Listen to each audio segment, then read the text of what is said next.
21. Religion without dogma. Read to the Socratic Club on the 20th of May 1946 in answer to a paper by Professor H. H. Price on The Grounds of Modern Agnosticism, 20th of October 1944, this essay was published under the title A Christian Reply to Professor Price in the Phoenix Quarterly, Volume 1, Number 1, Autumn 1946, and was then reprinted under the current title in The Socratic Digest, Number 4, 1948. It now appears in Compelling Reason, 1998, together with a reply to an article by Miss G. E. M. Anscombe, a reply to Mr. C. S. Lewis's argument that naturalism is self-refuting. Lewis's argument is to be found in the original third chapter of his Miracles, 1947. In his paper on The Grounds of Modern Agnosticism, Professor Price maintains the following positions. 1. That the essence of religion is belief in God and immortality. 2. That in most actual religions the essence is found in connection with accretions of dogma and mythology which have been rendered incredible by the progress of science. 3. That it would be very desirable, if it were possible, to retain the essence purged of the accretions. But 4. That science has rendered the essence almost as hard to believe as the accretions. For the doctrine of immortality involves the dualistic view that man is a composite creature, a soul in a state of symbiosis with a physical organism. But insofar as science can successfully regard man monistically as a single organism whose psychological properties all arise from his physical, the soul becomes an indefensible hypothesis. In conclusion, Professor Price found our only hope in certain empirical evidence for the soul which appears to him satisfactory. In fact, in the findings of psychical research. My disagreement with Professor Price begins, I am afraid, at the threshold. I do not define the essence of religion as belief in God and immortality.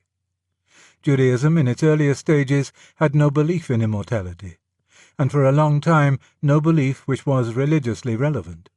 The shadow existence of the ghost in Sheol was one of which Jehovah took no account, and which took no account of Jehovah. In Sheol all things are forgotten. The religion was centered on the ritual and ethical demands of Jehovah in the present life, and also, of course, on benefits expected from him. These benefits are often merely worldly benefits, grandchildren, and peace upon Israel. But a more specifically religious note is repeatedly struck.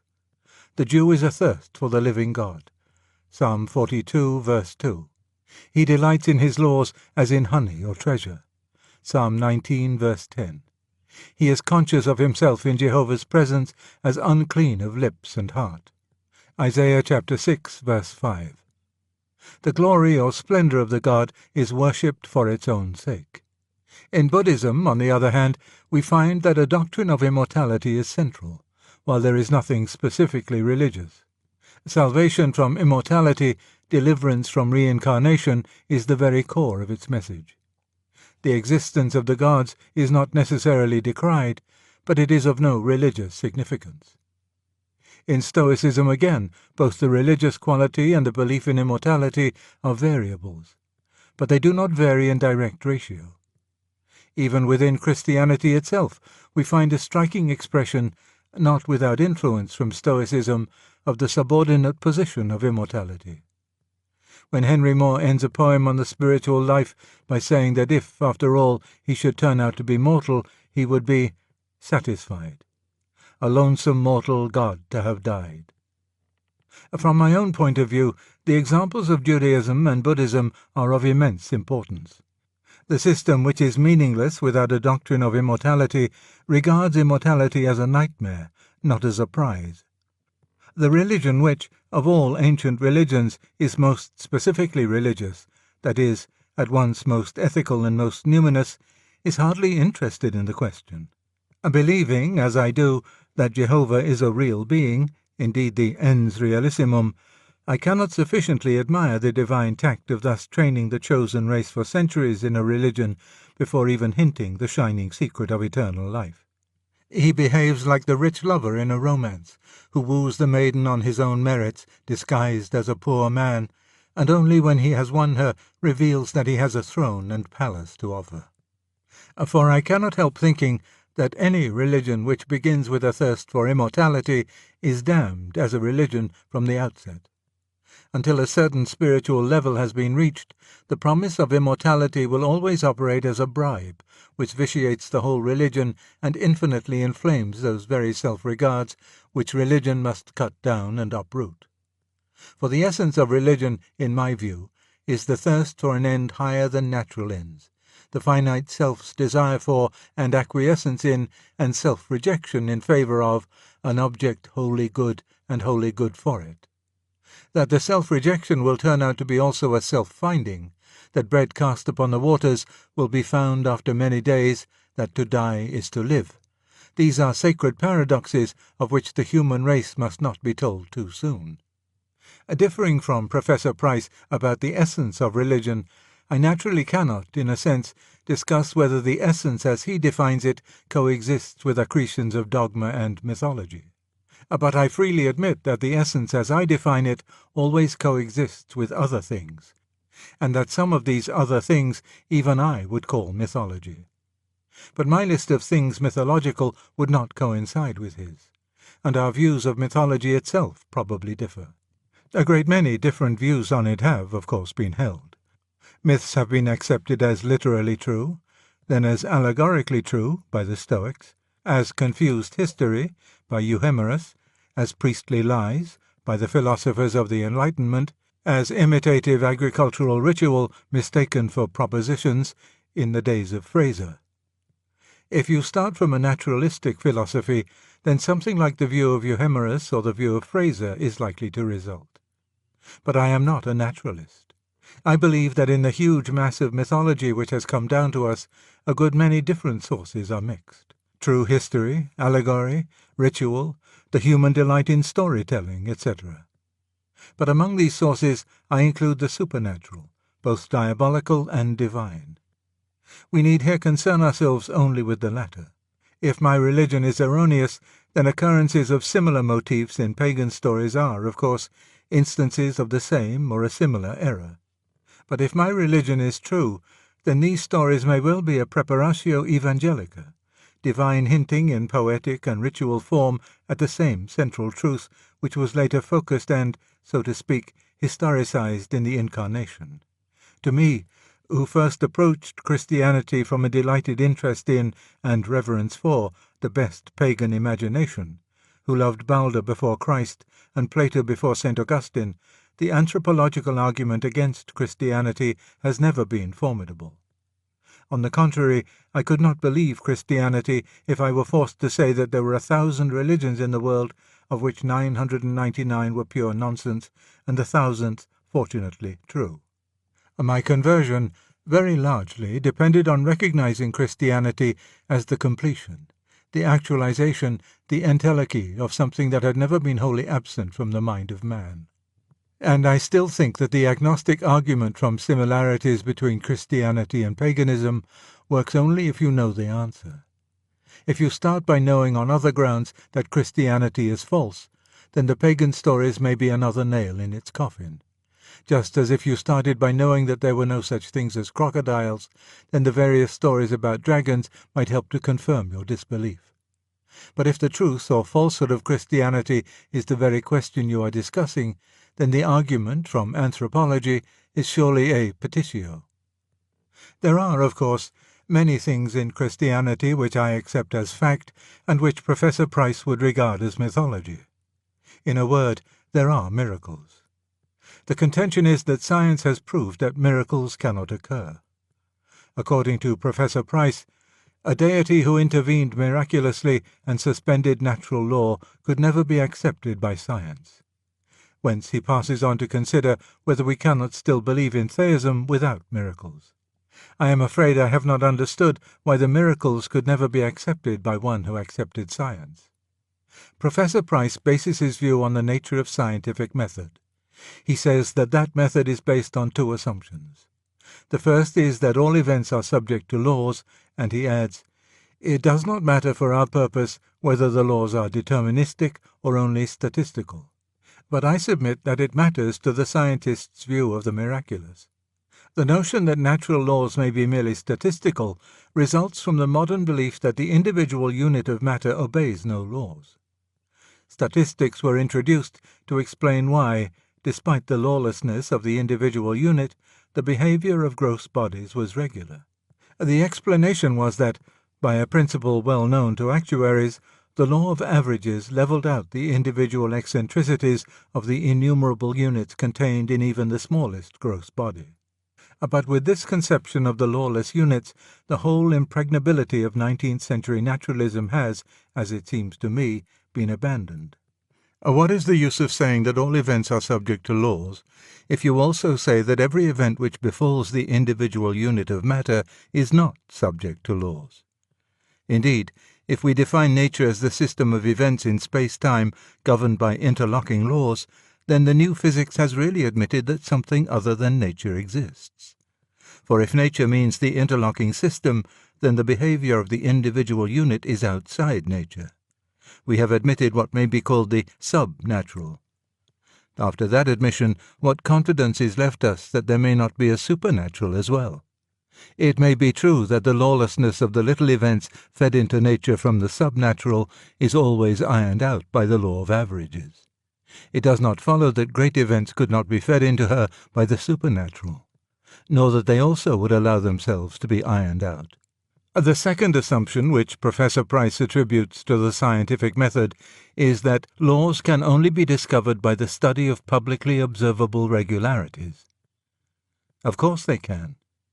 This does not seem to me to be an assumption so much as a self-evident proposition.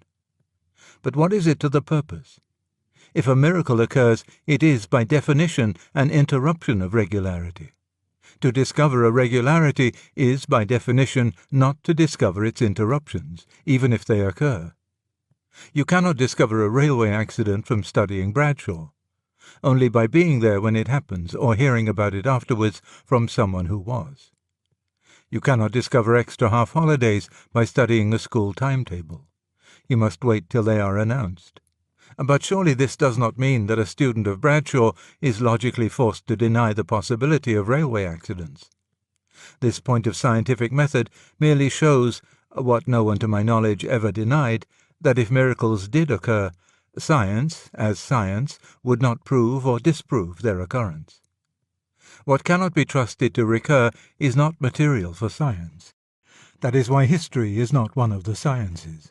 You cannot find out what Napoleon did at the Battle of Austerlitz by asking him to come and fight it again in a laboratory, with the same combatants, the same terrain, the same weather, and in the same age.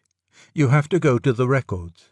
We have not, in fact, proved that science excludes miracles. We have only proved that the question of miracles, like innumerable other questions, excludes laboratory treatment. If I thus hand over miracles from science to history, but not, of course, to historians, who beg the question by beginning with materialistic assumptions, Professor Price thinks I shall not fare much better. Here I must speak with caution, for I do not profess to be a historian or a textual critic. I would refer you to Sir Arnold Blunn's book, The Third Day. If Sir Arnold is right, then the biblical criticism which began in the 19th century has already shot its bolt, and most of its conclusions have been successfully disputed, though it will, like 19th-century materialism, long continue to dominate popular thought. What I can say with more certainty is that that kind of criticism, the kind which discovers that every old book was made by 6 anonymous authors well provided with scissors and paste, and that every anecdote of the slightest interest is unhistorical, has already begun to die out in the studies I know best. The period of arbitrary skepticism about the canon and text of Shakespeare is now over, and it is reasonable to expect that this method will soon be used only on Christian documents and survive only in the Thinkers' Library and the theological colleges. I find myself, therefore, compelled to disagree with Professor Price's second point. I do not think that science has shown, or by its nature could ever show, that the miraculous element in religion is erroneous. I am not speaking, of course, about the psychological effects of science on those who practice it or read its results. That the continued application of scientific methods breeds a temper of mind unfavourable to the miraculous may well be the case. But even here there would seem to be some difference among the sciences. Certainly, if we think not of the miraculous in particular, but of religion in general, there is such a difference. Mathematicians, astronomers, and physicists are often religious, even mystical. Biologists much less often. Economists and psychologists very seldom indeed. It is as their subject matter comes nearer to man himself that their anti-religious bias hardens. And that brings me to Professor Price's fourth point, for I would rather postpone consideration of his third. His fourth point, it will be remembered, was that science had undermined not only what he regards as the mythological accretions of religion, but also what he regards as its essence. That essence is, for him, theism and immortality.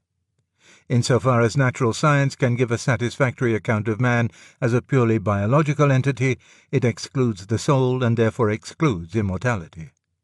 That, no doubt, is why the scientists who are most, or most nearly, concerned with man himself are the most anti-religious. Now, most assuredly, if naturalism is right, then it is at this point, at the study of man himself, that it wins its final victory and overthrows all our hopes. Not only our hope of immortality, but our hope of finding significance in our lives here and now. On the other hand, if naturalism is wrong, it will be here that it will reveal its fatal philosophical defect, and that is what I think it does. On the fully naturalistic view, all events are determined by laws. Our logical behavior, in other words our thoughts, and our ethical behavior, including our ideals as well as our acts of will, are governed by biochemical laws. These, in turn, by physical laws, which are themselves actuarial statements about the lawless movements of matter. These units never intended to produce the regular universe we see. The law of averages, successor to Lucretius's exiguum clinamen, has produced it out of the collision of these random variations in movement. The physical universe never intended to produce organisms. The relevant chemicals on Earth and the sun's heat, thus juxtaposed, gave rise to this disquieting disease of matter, organization. Natural selection, operating on the minute differences between one organism and another, blundered into that sort of phosphorescence or mirage which we call consciousness. And that, in some cortexes beneath some skulls, at certain moments, still in obedience to physical laws, but to physical laws now filtered through laws of a more complicated kind, takes the form we call thought. Such, for instance, is the origin of this paper. Such was the origin of Professor Price's paper. What we should speak of as his thoughts were merely the last link of a causal chain in which all the previous links were irrational. He spoke as he did because the matter of his brain was behaving in a certain way, and the whole history of the universe up to that moment had forced it to behave in that way. What we call his thought was essentially a phenomenon of the same sort as his other secretions, the form which the vast irrational process of nature was bound to take at a particular point of space and time. Of course, it did not feel like that to him or to us while it was going on. He appeared to himself to be studying the nature of things, to be in some way aware of the realities, even supersensuous realities, outside his own head. But if strict naturalism is right, he was deluded. He was merely enjoying the conscious reflection of irrationally determined events in his own head. It appeared to him that his thoughts, as he called them, could have to outer realities that wholly immaterial relation which we call truth or falsehood. Although, in fact, being but the shadow of cerebral events, it is not easy to see that they could have any relations to the outer world except causal relations. And when Professor Price defended scientists, speaking of their devotion to truth and their constant following of the best light they knew, it seemed to him that he was choosing an attitude in obedience to an ideal. He did not feel that he was merely suffering a reaction determined by ultimately amoral and irrational sources, and no more capable of rightness or wrongness than a hiccup or a sneeze. It would have been impossible for Professor Rice to have written, or us to have read, his paper with the slightest interest if he and we had consciously held the position of strict naturalism throughout. But we can go further. It would be impossible to accept naturalism itself if we really and consistently believed naturalism. For naturalism is a system of thought. But for naturalism, all thoughts are mere events with irrational causes. It is, to me at any rate, impossible to regard the thoughts which make up naturalism in that way and, at the same time, to regard them as a real insight into external reality. Bradley distinguished idea-event from idea-making. But naturalism seems to me committed to regarding ideas simply as events. For meaning is a relation of a wholly new kind, as remote, as mysterious, as opaque to empirical study as soul itself. Perhaps this may be even more simply put in another way. Every particular thought, whether it is a judgment of fact or a judgment of value, is always, and by all men, discounted the moment they believe that it can be explained, without remainder, as the result of irrational causes. Whenever you know what the other man is saying is wholly due to his complexes, or to a bit of bone pressing on his brain, you cease to attach any importance to it. But if naturalism were true, then all thoughts whatever would be wholly the result of irrational causes. Therefore all thoughts would be equally worthless. Therefore naturalism is worthless. If it is true, then we can know no truths. It cuts its own throat. I remember once being shown a certain kind of knot, which was such that if you added one extra complication to make assurance doubly sure, you suddenly found that the whole thing had come undone in your hands, and you had only a bit of string. It is like that with naturalism. It goes on claiming territory after territory, first the inorganic, then the lower organisms, then man's body, then his emotions. But when it takes the final step and we attempt a naturalistic account of thought itself, suddenly the whole thing unravels. The last fatal step has invalidated all the preceding ones, for they were all reasoning, and reason itself has been discredited. We must, therefore, either give up thinking altogether, or else begin over again from the ground floor. There is no reason, at this point, to bring in either Christianity or spiritualism. We do not need them to refute naturalism. It refutes itself. Whatever else we may come to believe about the universe, at least we cannot believe naturalism. The validity of rational thought, accepted in an utterly non-naturalistic, transcendental, if you will, supernatural sense, is the necessary presupposition of all other theorizing. There is simply no sense in beginning with a view of the universe and trying to fit the claims of thought in at a later stage. By thinking at all, we have claimed that our thoughts are more than mere natural events. All other propositions must be fitted in as best they can round that primary claim. Holding that science has not refuted the miraculous element in religion, much less that naturalism, rigorously taken, can refute anything except itself, I do not, of course, share Professor Price's anxiety to find a religion which can do without what he calls the mythology. What he suggests is simple theism, rendered credible by a belief in immortality which, in its turn, is guaranteed by psychical research. Professor Price is not, of course, arguing that immortality would of itself prove theism. It would merely remove an obstacle to theism. The positive source of theism he finds in religious experience. At this point, it is very important to decide which of two questions we are asking. We may be asking, 1. Whether this purged minimal religion suggested by Professor Price is capable, as a historical, social, and psychological entity, of giving fresh heart to society, strengthening the moral will, and producing all those other benefits which, it is claimed, the old religions have sometimes produced. On the other hand, we may be asking, 2. Whether this minimal religion will be the true one, that is, whether it contains the only true propositions we can make about ultimate questions. The first question is not a religious question, but a sociological one. The religious mind, as such, like the older sort of scientific mind as such, does not care a rap about socially useful propositions. Both are athirst for reality, for the utterly objective, for that which is what it is. The open mind of the scientist and the emptied and silenced mind of the mystic are both efforts to eliminate what is our own in order that the other may speak. And if, turning aside from the religious attitude, we speak for a moment as mere sociologists, we must admit that history does not encourage us to expect much invigorating power in a minimal religion. Attempts at such a minimal religion are not new, from Akhenaten and Julian the Apostate down to Lord Herbert of Cherbury and the late H.G. Wells. But where are the saints, the consolations, the ecstasies? The greatest of such attempts was that simplification of Jewish and Christian traditions which we call Islam, but it retained many elements which Professor Price would regard as mythical and barbaric, and its culture is by no means one of the richest or most progressive. Nor do I see how such a religion, if it became a vital force, would long be preserved in its freedom from dogma. Is its God to be conceived pantheistically, or after the Jewish, Platonic, Christian fashion?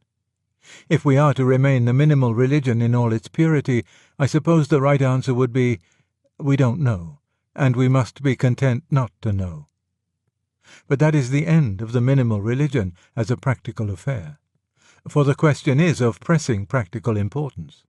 If the God of Professor Price's religion is an impersonal spirituality diffused through the whole universe, equally present and present in the same mode at all points of space and time, then he, or it, will certainly be conceived as being beyond good and evil, expressed equally in the brothel or the torture chamber, and in the model factory or the university common room. If, on the other hand, he is a personal being standing outside his creation, commanding this and prohibiting that, quite different consequences follow. The choice between these two views affects the choice between courses of action at every moment, both in private and public life. Nor is this the only such question that arises. Does the minimal religion know whether its God stands in the same relation to all men, or is he related to some as he is not related to others? To be true to its undogmatic character, it must again say, don't ask. But if that is the reply, then the minimal religion cannot exclude the Christian view that he was present in a special way in Jesus, nor the Nazi view that he is present in a special way in the German race, nor the Hindu view that he is specially present in the Brahmin, nor the Central African view that he is specially present in the thigh bone of a dead English Tommy. All these difficulties are concealed from us as long as the minimal religion exists only on paper. But suppose it were somehow established all over what is left of the British Empire, and let us suppose that Professor Price has, most reluctantly and solely from a sense of duty, become its supreme head on earth. I predict that one of two things must happen. 1. In the first month of his reign he will find himself uttering his first dogmatic definition. He will find himself saying, for example, no, God is not an amoral force diffused through the whole universe, to whom suttee and temple prostitution are no more and no less acceptable than building hospitals and teaching children. He is a righteous creator, separate from his creation, who demands of you justice and mercy. Or, 2, Professor Price will not reply. In the second case, is it not clear what will happen? Those who have come to his minimal religion from Christianity will conceive God in the Jewish, Platonic, Christian way. Those who have come from Hinduism will conceive him pantheistically, and the plain men who have come from nowhere will conceive him as a righteous creator in their moments of moral indignation, and as a pantheistic God in their moments of self-indulgence. And the ex-Marxist will think he is specially present in the proletariat, and the ex-Nazi will think he is specially present in the German people.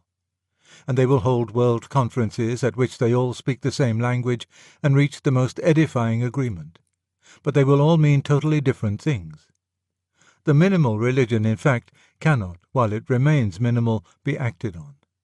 As soon as you do anything, you have assumed one of the dogmas. In practice, it will not be a religion at all. It will be merely a new colouring given to all the different things people were doing already. I submitted to Professor Price with great respect that when he spoke of mere theism, he was all the time unconsciously assuming a particular conception of God. That is, he was assuming a dogma about God. And I do not think he was deducing it solely or chiefly from his own religious experience, or even from a study of religious experience in general. For religious experience can be made to yield almost any sort of God. I think Professor Price assumed a certain sort of God because he has been brought up in a certain way.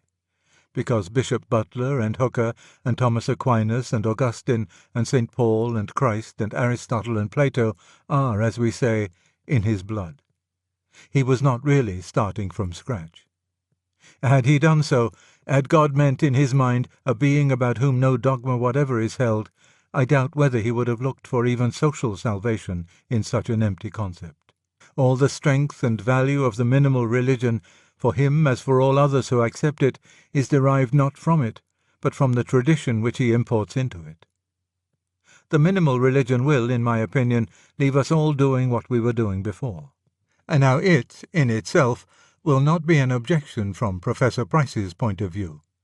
He was not working for unity, but for some spiritual dynamism to see us through the black night of civilization. If psychical research has the effect of enabling people to continue, or to return to, all the diverse religions which naturalism has threatened, and if they can thus get power and hope and discipline, he will, I fancy, be content. But the trouble is that if this minimal religion leaves Buddhists still Buddhists and Nazis still Nazis, then it will, I believe, leave us, as Western, mechanized, democratic, secularized men, exactly where we were. In what way will a belief in the immortality vouched for by psychical research and in an unknown God restore to us the virtue and energy of our ancestors? It seems to me that both beliefs, unless reinforced by something else, will be to modern man very shadowy and inoperative. If indeed we knew that God were righteous, that he had purposes for us, that he was the leader in a cosmic battle, and that some real issue hung on our conduct in the field, then it would be something to the purpose. Or if, again, the utterances which purport to come from the other world ever had the accent which really suggests another world, ever spoke, as even the inferior actual religions do, with that voice before which our mortal nature trembles with awe or joy, then that also would be to the purpose.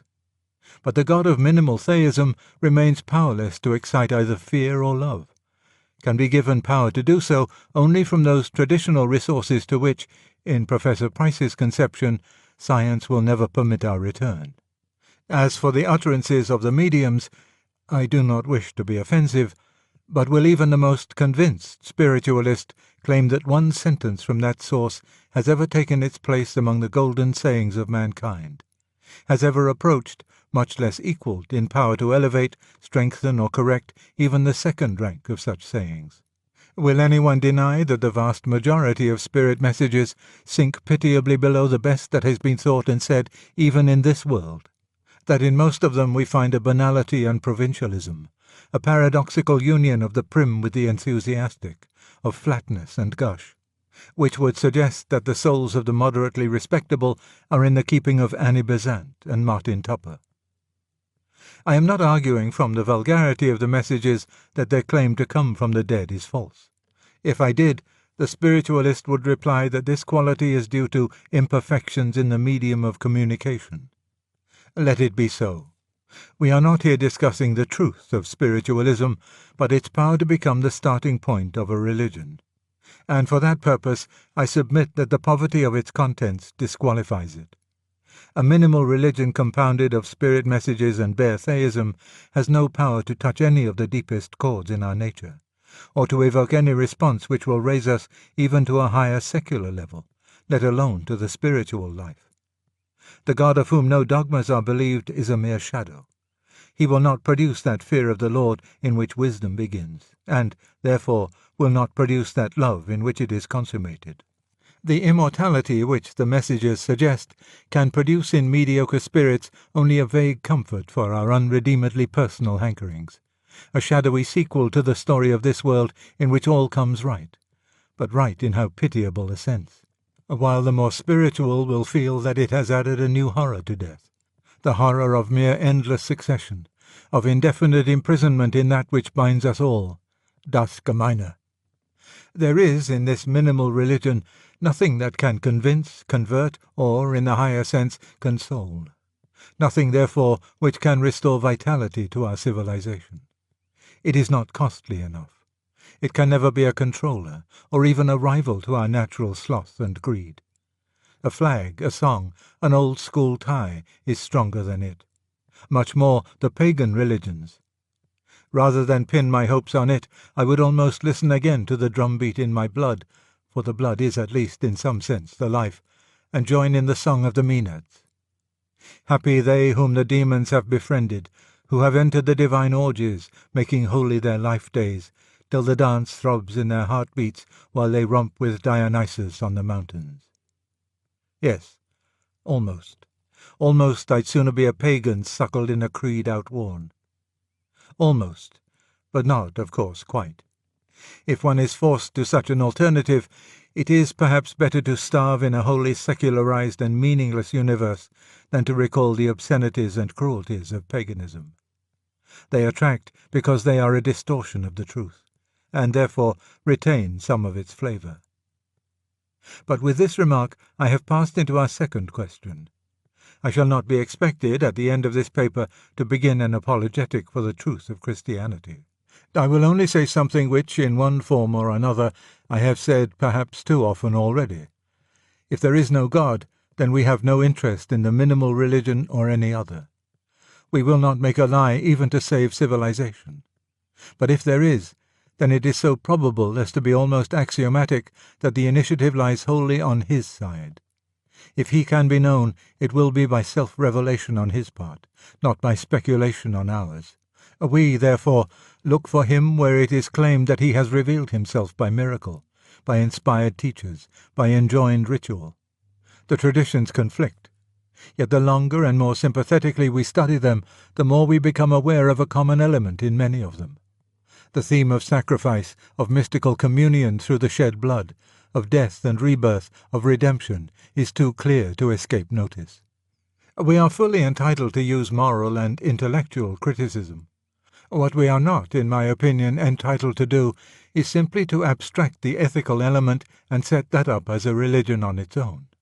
Rather, in that tradition which is at once more completely ethical and most transcends mere ethics, in which the old themes of the sacrifice and rebirth recur in a form which transcends, though there it no longer revolts our conscience and our reason, we may still most reasonably believe that we have the consummation of all religion, the fullest message from the Holy Other, the living Creator who, if he is at all, must be the God not only of the philosophers, but of mystics and savages, not only of the head and heart, but also of the primitive emotions and the spiritual heights beyond all emotion. We may still reasonably attach ourselves to the Church, to the only concrete organization which has preserved down to this present time the core of all the messages, pagan and perhaps pre-pagan, that have ever come from beyond the world, and begin to practice the only religion which rests not upon some selection of certain supposedly higher elements in our nature, but on the shattering and rebuilding, the death and rebirth of that nature in every part, neither Greek nor Jew nor barbarian, but a new creation. A note: the debate between Lewis and Professor Price did not end here. In the Socratic Digest, No. 4, 1948, there follows a reply to Lewis's Religion Without Dogma by Professor Price, pages 94 to 102. Then, at a meeting of the Socratic Club on the 2nd of February 1948, Miss G.E.M. Anscombe read a paper entitled A Reply to Mr. C.S. Lewis's Argument that Naturalism is Self-Refuting, afterwards published in the same issue of the Digest, pages 7 to 15, as Professor Price's reply. Miss Anscombe criticized the argument found on pages 91 to 94 of the paper printed above, as well as Chapter 3, The Self-Contradiction of the Naturalist, of Lewis's book Miracles, London, 1947. The two short pieces that follow are A. The Socratic Minute Book account of Lewis's reply to Miss Anscombe, and B. A reply written by Lewis himself, both reprinted from the same issue of the Digest mentioned above, pages 15 to 16. Aware that the third chapter of his Miracles was ambiguous, Lewis revised this chapter for the Fontana 1960 issue of Miracles, in which Chapter 3 is retitled The Cardinal Difficulty of Naturalism. A. In his reply, Mr. C.S. Lewis agreed that the words cause and ground were far from synonymous, but said that the recognition of a ground could be the cause of assent, and that assent was only rational when such was its cause. He denied that such words as recognition and perception could be properly used of a mental act among whose causes the thing perceived or recognized was not one. Miss Anscombe said that Mr. Lewis had misunderstood her, and thus the first part of the discussion was confined to the two speakers, who attempted to clarify their positions and their differences. Miss Anscombe said that Mr. Lewis was still not distinguishing between having reasons and having reasoned in the causal sense. Mr. Lewis understood the speaker to be making a tetrachotomy thus: 1. Logical reasons, 2. Having reasons, i.e. psychological, 3. Historical causes, 4. Scientific causes or observed regularities. The main point in his reply was that an observed regularity was only the symptom of a cause, and not the cause itself, and in reply to an interruption by the secretary, he referred to his notion of cause as magical.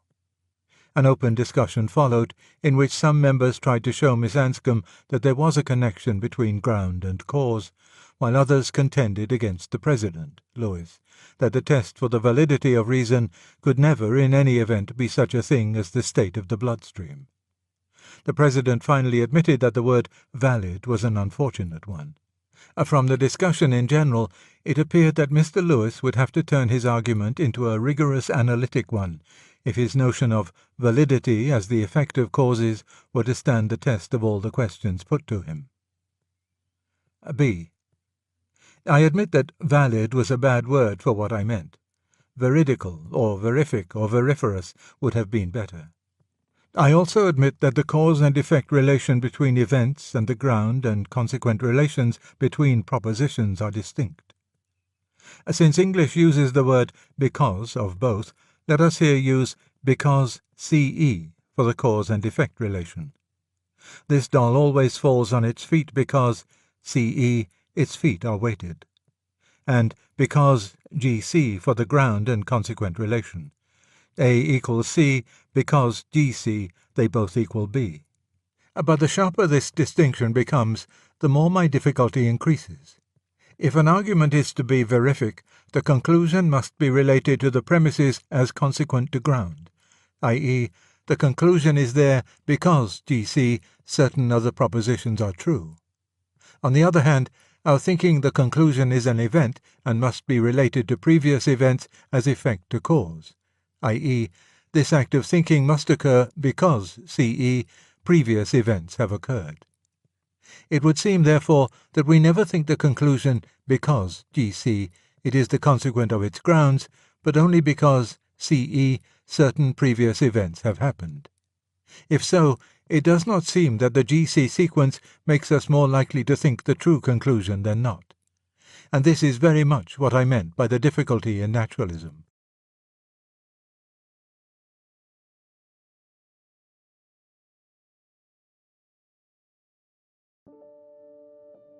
I have tried to show in a previous chapter that the possibility of pain is inherent in the very existence of a world where souls can meet. When souls become wicked, they will certainly use this possibility to hurt one another, and this perhaps accounts for 4/5 of sufferings of men. It is men, not God, who have produced racks, whips, prisons, slavery, guns, bayonets, and bombs. It is by human avarice or human stupidity, not by the churlishness of nature, that we have poverty and overwork. But there remains nonetheless much suffering which cannot thus be traced to ourselves.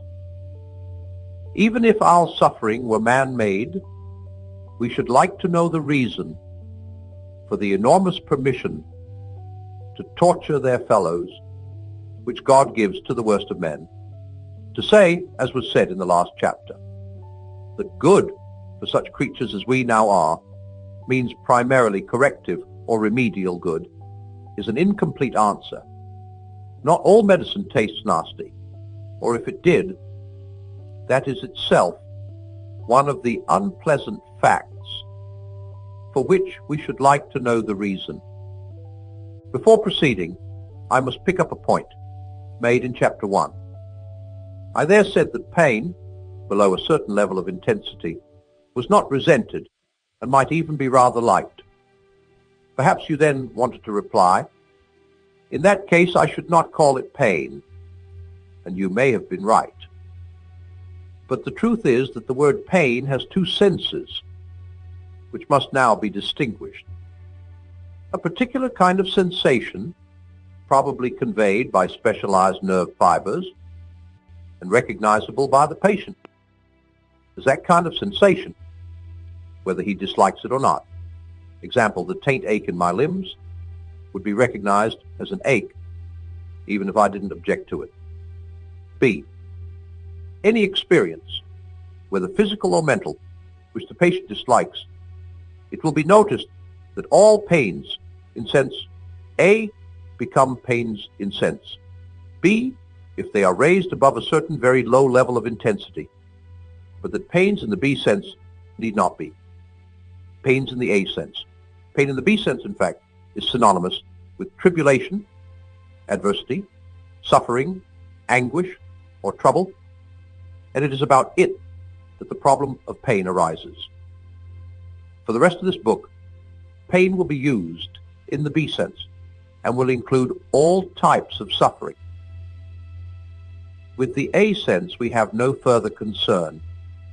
Now, the proper good of a creature is to surrender itself to its creator, to enact intellectually, volitionally, and emotionally that relationship which is given in the mere fact of its being a creature. When it does so, it is good and happy. Lest we should think this a hardship, this kind of good begins on a level far above the creatures, for God himself, as Son from all eternity, renders back to God as Father by filial obedience, the being which the Father, by paternal love, eternally generates in the Son. This is the pattern which man was made to imitate, which paradisal man did imitate, and wherever the will conferred by the Creator is thus perfectly offered, back in delighted and delighting obedience by the creature, there, most undoubtedly, is heaven, and there the Holy Ghost proceeds. In the world, as we now know it, the problem is how to recover this self-surrender. We are not merely imperfect creatures who must be improved. We are, as Newman said, rebels who must lay down our arms. The first answer, then, to the question why our cure should be painful is that to render back the will, which we have so long claimed for our own, is in itself, wherever and however it is done, a grievous pain. Even in paradise, I have supposed a minimal self-adherence to be overcome, though the overcoming and the yielding would there be rapturous. But to surrender a self-will inflamed and swollen with years of usurpation is a kind of death. We all remember this self-will as it was in childhood, the bitter prolonged rage at every thwarting, the burst of passionate tears, the black satanic wish to kill or die rather than to give in. Hence the older type of nurse or parent was quite right in thinking that the first step in education is to break the child's will. Their methods were often wrong, but not to see the necessity is, I think, to cut oneself off from all understanding of spiritual laws. And if, now that we are grown up, we do not howl and stamp quite so much, that is partly because our elders began the process of breaking or killing our self-will in the nursery, and partly because the same passions now take more subtle forms and have grown clever at avoiding death by various compensation. Hence the necessity to die daily. However often we think we have broken the rebellious self, we shall still find it alive. That this process cannot be without pain is sufficiently witnessed by the very history of the word mortification. But this intrinsic pain, or death, in mortifying the usurped self, is not the whole story. Paradoxically, mortification, though itself a pain, is made easier by the presence of pain in its context. This happens, I think, principally in three ways. The human spirit will not even begin to try to surrender self-will as long as all seems to be well with it. Now, error and sin both have this property that the deeper they are, the less their victim suspects their existence. They are masked evil. Pain is unmasked, unmistakable evil. Every man knows that something is wrong when he is being hurt. The masochist is no real exception. Sadism and masochism, respectively, isolate and then exaggerate a moment or aspect in normal sexual passion. Sadism exaggerates the aspect of capture and domination to a point at which only ill treatment of the beloved will satisfy the pervert, as though he said, "I am so much master that I even torment you." Masochism exaggerates the complementary and opposite aspect and says, "I am so enthralled that I welcome even pain at your hands." Unless the pain were felt as evil, as an outrage underlining the complete mastery of the other party, it would cease for the masochist to be an erotic stimulus. And pain is not only immediately recognizable evil, but evil impossible to ignore. We can rest contentedly in our sins and in our stupidities. And anyone who has watched gluttons shoveling down the most exquisite foods as if they did not know what they were eating will admit that we can ignore even pleasure. But pain insists upon being attended to. God whispers to us in our pleasures, speaks in our conscience, but shouts in our pains. It is his megaphone to rouse a deaf world. A bad man, happy, is a man without the least inkling that his actions do not answer, that they are not in accord with the laws of the universe. A perception of this truth lies at the back of the universal human feeling that bad men ought to suffer. It is no use turning up our noses at this feeling as if it were wholly base. On its mildest level, it appeals to everyone's sense of justice. Once when my brother and I, as very small boys, were drawing pictures at the same table, I jerked his elbow and caused him to make an irrelevant line across the middle of his work. The matter was amicably settled by my allowing him to draw a line of equal length across mine.